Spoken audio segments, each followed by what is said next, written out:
आज हम आपको भगवान श्री कृष्ण के जीवन से जुड़े रहस्यों के बारे में बताने जा रहे हैं कि आखिर कान्हा को बांसुरी इतनी प्रिय क्यों है और किसने उन्हें यह बांसुरी दी थी।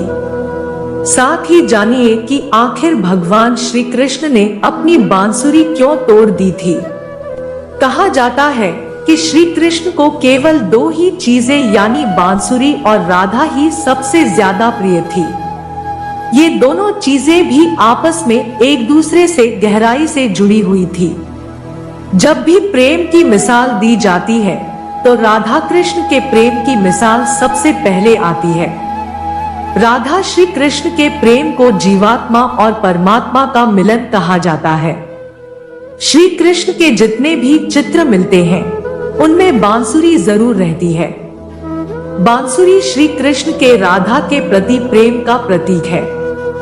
वैसे तो राधा से जुड़ी कई अलग अलग विवरण मौजूद हैं, लेकिन एक प्रचलित कहानी हम आपको बता रहे हैं।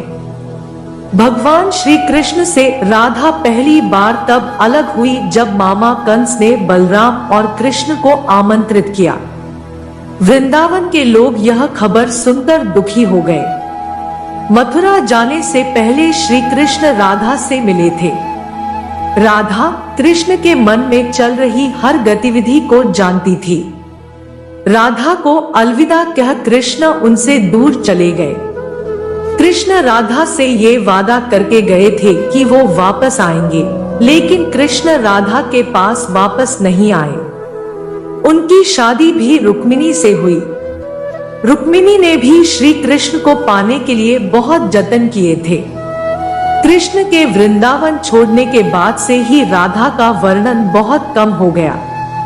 राधा और कृष्ण जब आखिरी बार मिले थे तो राधा ने कृष्ण से कहा था कि भले ही वो उनसे दूर जा रहे हैं, लेकिन मन से कृष्ण हमेशा उनके साथ ही रहेंगे। इसके बाद कृष्ण मथुरा गए और कंस और बाकी राक्षसों को मारने का अपना काम पूरा किया। इसके बाद प्रजा की रक्षा के लिए कृष्ण द्वारका चले गए और द्वारकाधीश के नाम से लोकप्रिय हुए। जब कृष्ण वृंदावन से निकल गए तब राधा की जिंदगी ने अलग ही मोड़ ले लिया था। बताया जाता है कि राधा की शादी एक यादव से हो गई थी। राधा ने अपने दाम्पत्य जीवन की सारी रस्में निभाई और बूढ़ी हुई, लेकिन उनका मन तब भी कृष्ण के लिए समर्पित था।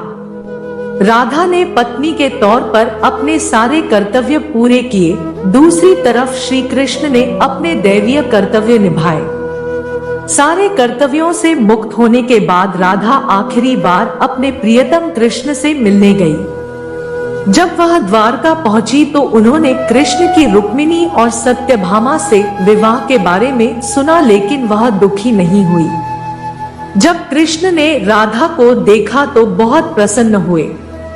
दोनों संकेतों की भाषा में एक दूसरे से काफी देर तक बातें करते रहे। राधा जी को कान्हा की नगरी द्वारिका में कोई नहीं पहचानता था। राधा के अनुरोध पर कृष्ण ने उन्हें महल में एक देविका के रूप में नियुक्त किया। राधा दिन भर महल में रहती थी और महल से जुड़े कार्य देखती थी।